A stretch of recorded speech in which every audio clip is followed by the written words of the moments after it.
I looking forward to at the conference?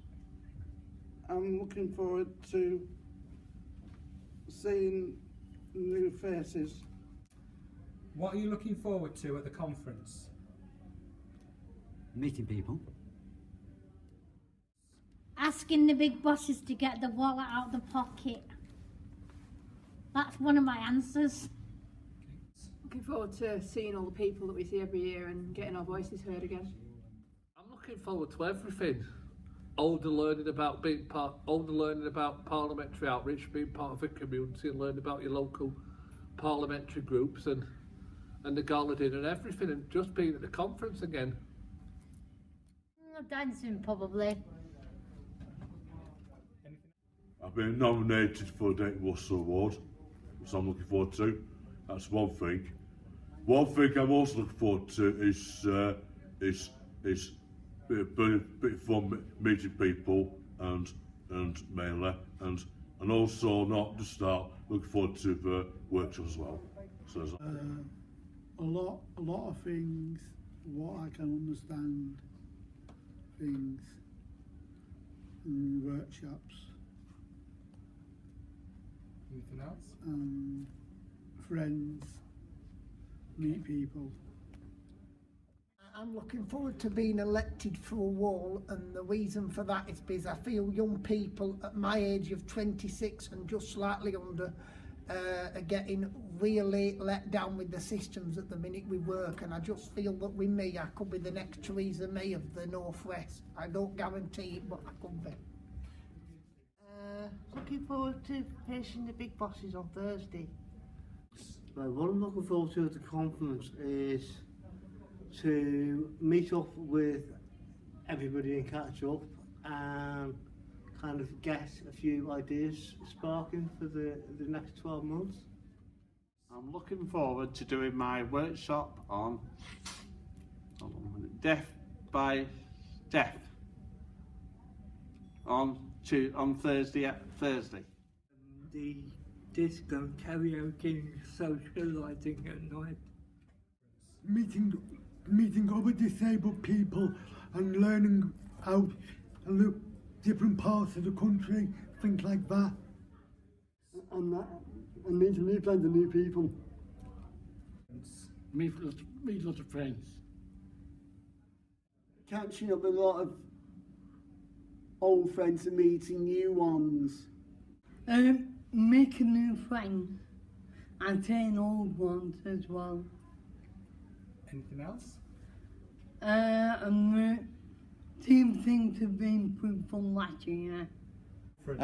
I like to meet people at the conference. Well, I like coming to a conference every year, and I do enjoy the workshops and I enjoy relationships, sing a sign and things like that. I do like to talk about membership. With that, talk about what I want to do.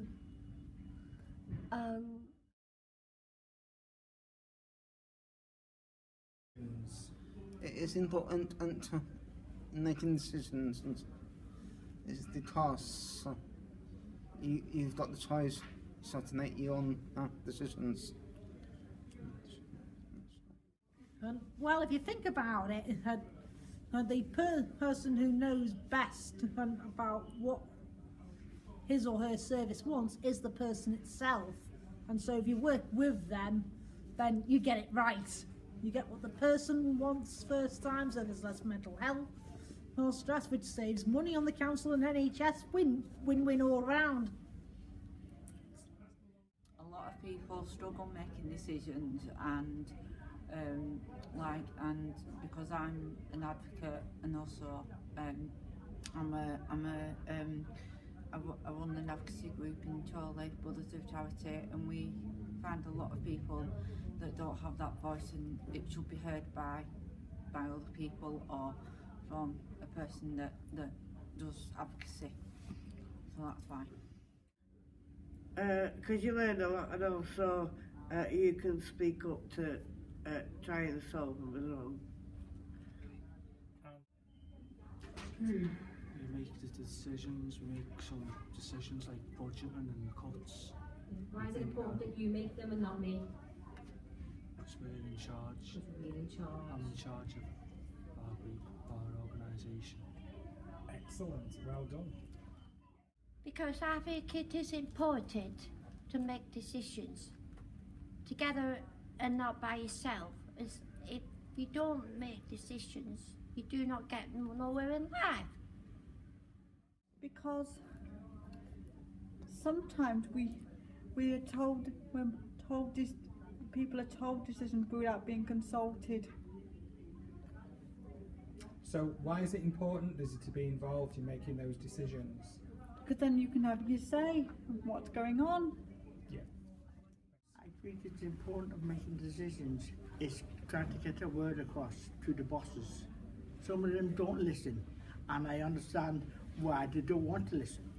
And there's a focus on one thing, the focus on themselves, not the people with learning disabilities, which is a poor thing, and it's a stupid thing. Why should they be employed? Because you've got to make your own personal choices. Anything else? If you don't get involved in making decisions, at the end of the day, you don't get involved, how the damn heck are you gonna, how on earth, sorry, I'll rephrase it, how on earth, if you don't get involved in making decisions, how on earth are the likes of them toffs like Theresa May and the other beggars gonna end up knowing what we really want? Because at the end of today, Theresa May is a nice lady, she's a lovely woman, but she's all big, high and mighty. She doesn't really care about young people when I think she should. The reason it's important, it's getting my voice heard, and also getting and sending messages across as well. So and that.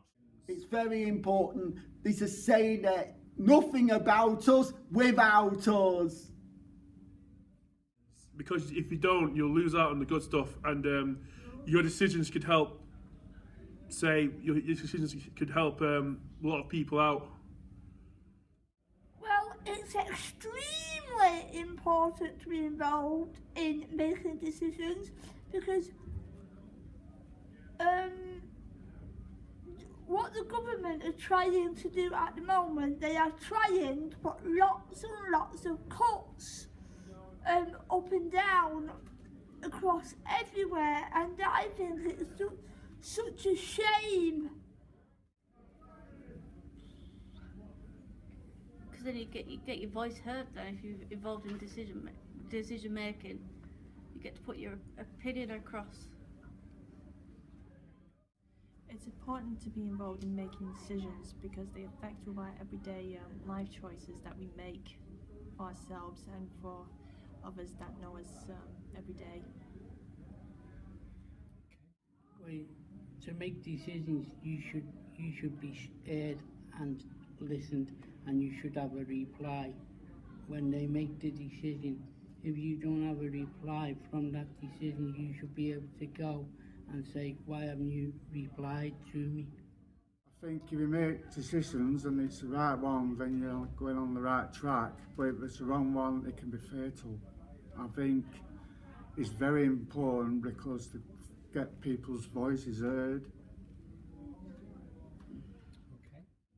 People, you have it's your human rights issue, so you have a right to make big decisions in your life.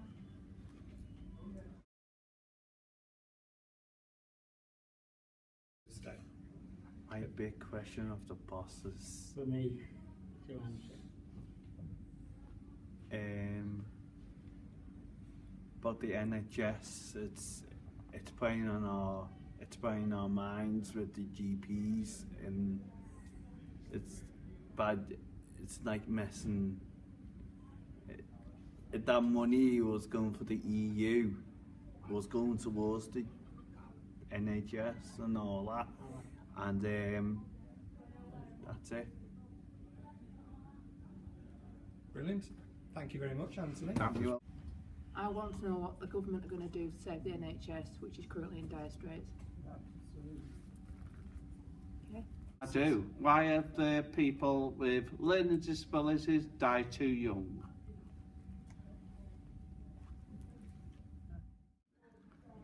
Why do, like, the staff who I live with can't, like, they can do medication, but they won't let me have my own medication? It's to do with education. It's the college where I am in my area. They're cutting the courses because they want people to learn it in a year instead of ongoing. That's with English and maths. Why are they cutting the courses?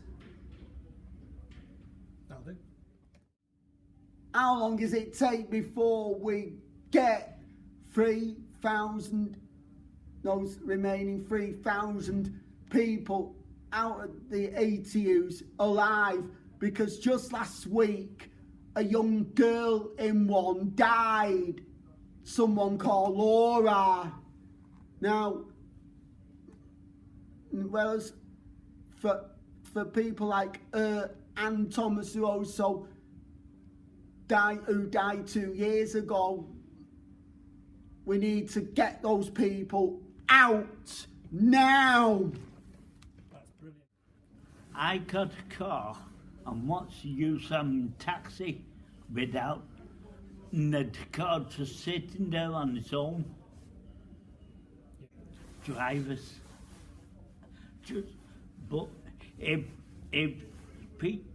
this two fellas to drive it is off, or at the same time we want an extra driver instead of going by taxi.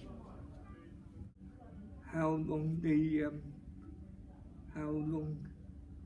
the now cars are going on for, and what happens if they are non-existent? What on earth are we going to do to sort out these cutbacks, and how long is it going to go on for? My question is, what does the future hold for travel training at Very People First? I'm a young person with a learning disability, but I've recently, 2 years ago, qualified for my CSS card in construction. I'd like to find out off the bosses what they intend to do to get young people with a learning disability in the construction industry as a level 1 labourer, because at the minute jobs are like gold dust for me. Getting jobs are not easy to get, and I really feel that if the bosses could tackle that, then, you know, it is just like, pardon the pun, but it's like hitting a wall it's like hitting a brick wall with your head. It's not that easy. I think the construction industry can be made safer for young people with learning disabilities, but in order to do that there needs to be these barriers sorted out, like the insurance, and people need to be helped with getting into that industry. I would ask the bosses, why isn't people with learning disabilities getting a pay rise? Well, when I say pay rise, why don't they get some money once a year to help them to go shopping? Because the benefits what they're getting now, they did get a £10 pay rise last year or the year before last, and I'm wondering why they didn't get that. And I think that's unfair. Everybody else seems to be getting it, except for the people with learning disabilities, and they don't get nothing. They're at the end of the stick, which I think is unfair. Why should they be at the end? Why can't they be on top? Mine is, are you going to help us like you always do, or are you going to just sit down on your bums and do nothing as usual? Are they really in inverted commas big bosses? They're here because we've invited them to be here.